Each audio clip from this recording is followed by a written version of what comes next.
Recent টাইমে মেহেদী হাসান মিরাজ যখনই run করছে বাংলাদেশ ম্যাচ হারছে। মেহেদী হাসান মিরাজের রানগুলো বাংলাদেশের জন্য পজিটিভ না, নেগেটিভ ইম্প্যাক্ট তৈরি করছে। আমি কোনো মন গড়া কথা বলছি না, পরিসংখ্যান এটা বলছে। আপনি সবশেষ 10-12 ম্যাচে যদি দেখেন, দেখবেন যে পরিসংখ্যান বলছে মেহেদী হাসান মিরাজ 4টা 50 করেছেন। শুনতে খুব ভালো লাগবে, কিন্তু দলের জন্য এই 4টা 50 কতটুকু কাজে লেগেছে? এক বছর পেছনে যান, লাস্ট নভেম্বরে শারজাতে সম্ভবত এই আফগানিস্তানের এগেনস্টে মেহেদী হাসান মিরাজ 66 বোধহয় করেছিল 119 বলে। বাংলাদেশ ওই ম্যাচে কত 240-45 করেছিল, মোটামুটি 2 ওভার আগে ম্যাচ হেরে গেছে। 4 নম্বরে নেমেছিলেন মেহেদী হাসান মিরাজ। রিসেন্ট টাইমে বা ক্যাপ্টেন হওয়ার পর তিনি 4-5-এ ব্যাট করছেন টপ ব্যাটারদের মতো। এরপর ওয়েস্ট ইন্ডিজ, যেখানে বাংলাদেশ হোয়াইট ওয়াশ হয়েছিল, সেখানে সিরিজের ফার্স্ট ম্যাচে মেহেদী হাসান মিরাজ কত 72 বোধহয় করেছিলেন 101 বলে। বাংলাদেশ 294 করেছিল। যে ম্যাচে মেহেদী হাসান মিরাজ 72 স্ট্রাইক রেটে 72 করেন, সেখানে শেরফিন রাদারফোর্ড নামে একজন ক্রিকেটার আছে, চেনেন হয়তো, 140 স্ট্রাইক রেটে 120 প্লাস রান করে বাংলাদেশকে হারিয়েছে। সেখানেও বাংলাদেশ মোটামুটি 2 ওভার আগে ম্যাচ হেরে গেছে। আসেন আবার সেই ওয়েস্ট ইন্ডিজ সিরিজে থার্ড ম্যাচ, মিরাজ খুব ভালো খেলেছে, 73 বলে 73। যে উইকেটে মিরাজ 73 বলে 73 করে, এখানে কি হওয়ার কথা? বাংলাদেশ 321 করেছিল। মনে আছে বাংলাদেশ ওই ম্যাচে কত ওভার বাকি থাকতে হেরেছিল? 321 করে বাংলাদেশ 25 বল আগে থাকতে ম্যাচ হেরেছিল। আইডিয়ালি বাংলাদেশ 350 করলে থাকতো। আমির জঙ্গ নামে এক প্লেয়ার নাম্বার 5-এ বোধহয় নেমেছিলেন ডেবু ম্যাচে, 104 নট আউট থেকে 83-84 বলে match জিতিয়েছিলেন।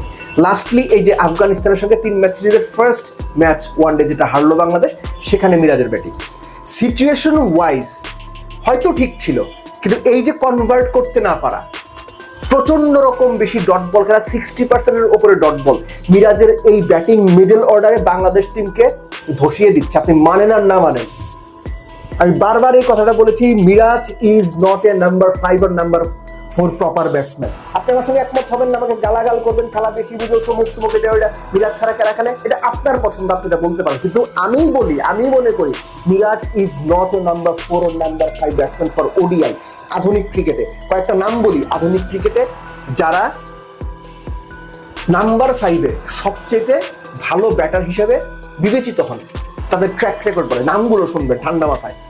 Abraham Benjamin de Villiers, আপনি তাকে এবি ডি ভিলিয়ার্স নামে চেনেন। মহেন্দ্র সিং ধোনি, আপনি তাকে MS ধোনি নামে চেনেন। এই দুজনের খেলা তো আপনারা দেখেছেন ডেফিনেটলি। জ্যাকোয়াস হেনরি ক্যালিস নাম শুনেছেন? ট্র্যাক রেকর্ড বলে ওয়ানডেতে নাম্বার 5-এ he was one of the most successful batsman. নাম হয়তো শুনেছেন, আশা করি ক্যালিসের নাম। বেন স্টোকস, এখন খেলা দেখেন। আরও পেছনে যান, ইউভরাজ সিং নাম শুনেছেন নিশ্চয়ই।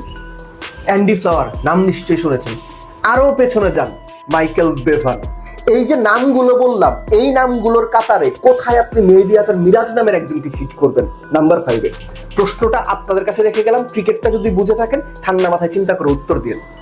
জাকের আলী অনেকের ইনক্লুশন, আমি এর আগে 2টো ভিডিওতে, একটাতে মোটামুটি একটু রাগঢাক করে, আরেকটাকে একটু ওপেনলি বলেছিলাম যে বাংলাদেশ ড্রেসিং রুমের স্বজনপ্রীতির ব্যাপার।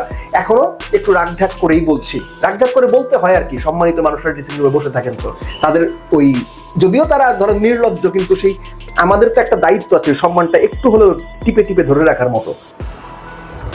যে ব্যাটসম্যান সবশেষ 4 ইনিংসে একই রকম ডেলিভারিতে আউট হচ্ছে এবং একই রকম ভাবে আউট হচ্ছে, সবশেষ 4 ম্যাচের 3টাতে রশিদ খানের গুগলিতে জাকের আলী অনেক LBW হয়েছে। যেটাতে রশিদ খানের বল আউট হননি, সেটা মুজিবুর রহমানের বল আউট হয়েছেন, সেটাও ভেতরে আসা বল। তার টেকনিক টপ লেভেল ক্রিকেটে, T20-তে হয়তো পার পেয়ে গেলেও যেতে পারেন, ওয়ানডের জন্য পারফেক্ট কিনা এটা নিয়ে আমার সিরিয়াস প্রশ্ন রয়েছে। কিন্তু তিনি কোচদের প্রিয়, তাদের একটা কোরাম রয়েছে, সেই কোরাম অনুযায়ী তিনি সুযোগ পেয়ে যাচ্ছেন। সো এই যদি হয় অবস্থা, এতটা নির্লজ্জ আচরণ যদি কোচদের পক্ষে করা সম্ভব হয়, এতটা স্বজনপ্রীতি যদি ড্রেসিং রুমে কোচরা করতে পারেন, তাহলে আমাদের চুপ করে থেকে মেনে নেওয়া উচিত যে ভাই এইভাবেই চলবে। জাকের 100 ম্যাচ সুযোগ পাবে, এর মধ্যে যা খুশি তাই করুক, আপনি কোনো কথা বলবেন না বা আপনারা কোনো কথা বলবেন না, চুপ করে দেখবেন, কেননা কোচ চায়, তিনি কোচের প্রিয় পাত্র। এবং একই ম্যাচে জাকের আলী অনিক এবং নুরুল হাসান সোহান এদের দুইজনকে খেলানো উচিত কিনা এটা নিয়ে আমার সিরিয়াস প্রশ্ন রয়েছে। ঠিক একইভাবে 4, 5, 6, 7, 8 এই 5টা জায়গা সবাই ডানহাতি। কোন কারণে এখানে শামীম হোসেন পাটোয়ারিকে ইনক্লুড করা হয় না? এটা কোন ধরনের স্ট্র্যাটেজিক্যাল প্ল্যান আমি জানি না, অন্তত আমার ক্রিকেটিং বোধ সেটা বলে না। সো জাকের আলী তিনি খেলবেন, এটা আমরা মেনে নিচ্ছি। তার কোচ, তার বড় দাপট ভেতরে বসে আছেন, তিনি জাকের আলীকে খেলাবেন।